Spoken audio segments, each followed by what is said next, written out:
and welcome to another episode of I Had a Dumb Idea and I Brought It to Life. I can't be bothered to set the tripod today, so I'm just gonna do it vlog style. So I've already done Edwardian style mountain hiking. I went to the mountains with my friends and I was wearing an Edwardian outfit and it worked, so I knew it worked. Though, because I know how lame I am when it comes to any type of physical activity, I decided not to wear a corset for my mountain trip. Mainly because I knew that would slow me down and probably cause some issues, like I'm a person that faints quite often, so I didn't want to risk it in the mountains, so I was not wearing my corset. This time though, I wanted to see if it's possible to wear an outfit that would have been worn by an Edwardian mountain climber. I basically wanted to see if we can climb wearing those clothes. So my outfit consisted of a chemise that I forgot to take, so I had to film a corset cover instead. I wanted to wear drawers, but as it turned out, they would not fit in my breeches.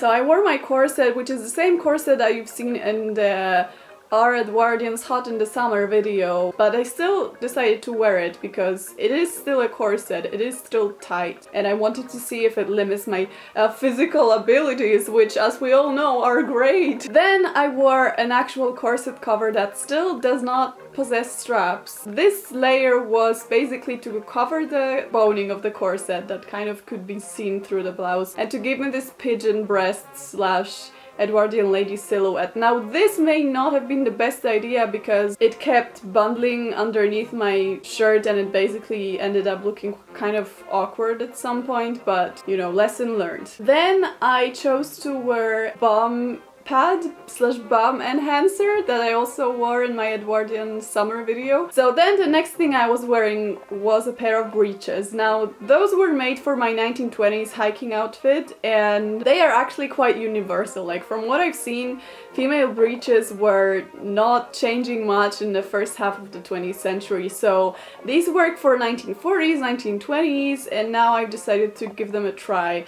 Now this is a funny thing because I was researching what female hikers slash climbers wore, and most often they do wear some type of shortened skirts. But sometimes you can see the breeches peeking from underneath, and I was thinking like, I might not actually need the breeches, but I'm still gonna wear them because it might look cool, right? So it turned out that like within 5 first seconds of me climbing, if I did not wear breeches, my crotch would be completely exposed to whoever's standing underneath. So it turned out it was actually a very practical idea, and it made me think like some things happened for a reason in fashion history. Sometimes people just wore things because that made sense and not for fashion purposes.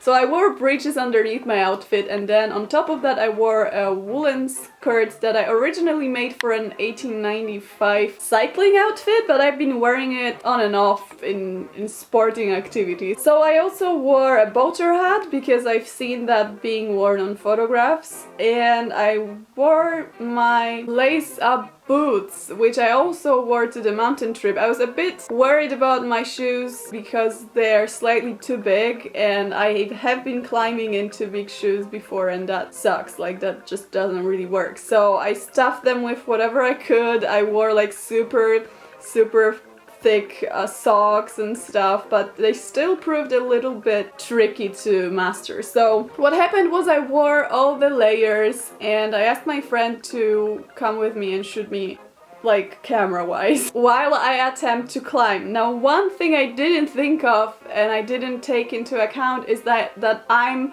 a rubbish climber.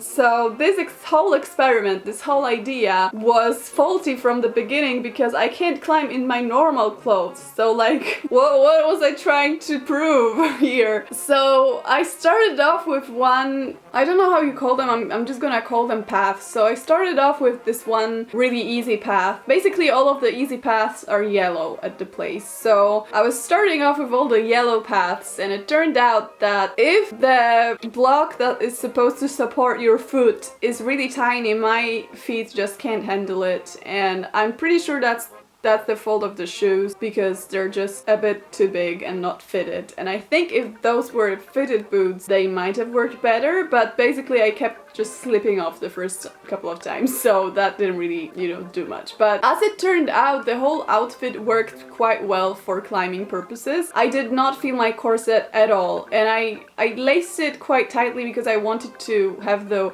waist thingy, but it turned out it doesn't do anything to my climbing abilities. Like, I was able to bend, I was able to put my legs really high up, and at some point I actually forgot I have a corset on, and I had to remind myself, and I was like, is it really still on, or did it become loose, or what happened?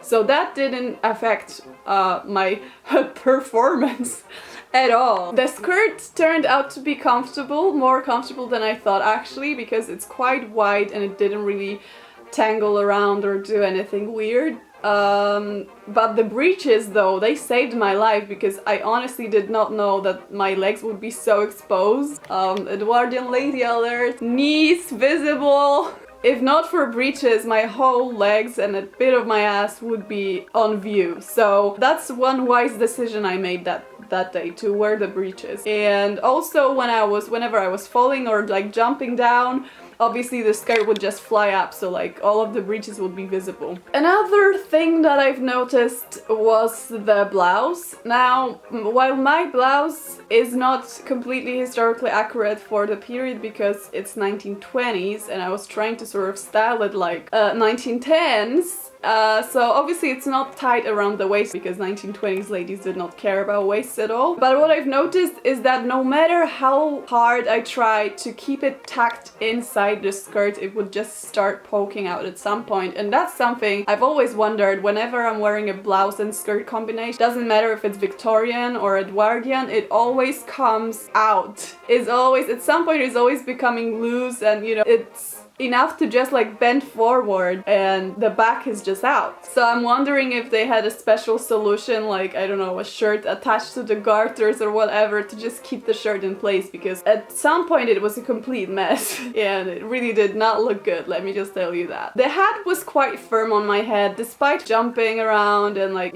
tilting my head all the time. It did not do anything, it just stayed still, and that's because I used hat pins. Quite a lot of hat pins actually. So again, the only things that did not work was my lack of strength, and like fashion wise I think the shirt definitely was annoying. You're trying to look stylish here and then you have a huge bag around your waist. The breeches and skirt combination are actually amazing, and they actually made me reconsider my climbing outfit, because I'm usually wearing like leggings, which are a bit uncomfortable because I don't like to show my crotch around, and these are actually not only like modest, but in a good way, but also really, really comfortable and fun. So I'm kind of regretting I'm not going to be able to pull it off with like the modern sportswear. I also discovered that climbing is not very ladylike. I felt okay just like doing it, but then I saw the videos, I was like, I'm a human crab. So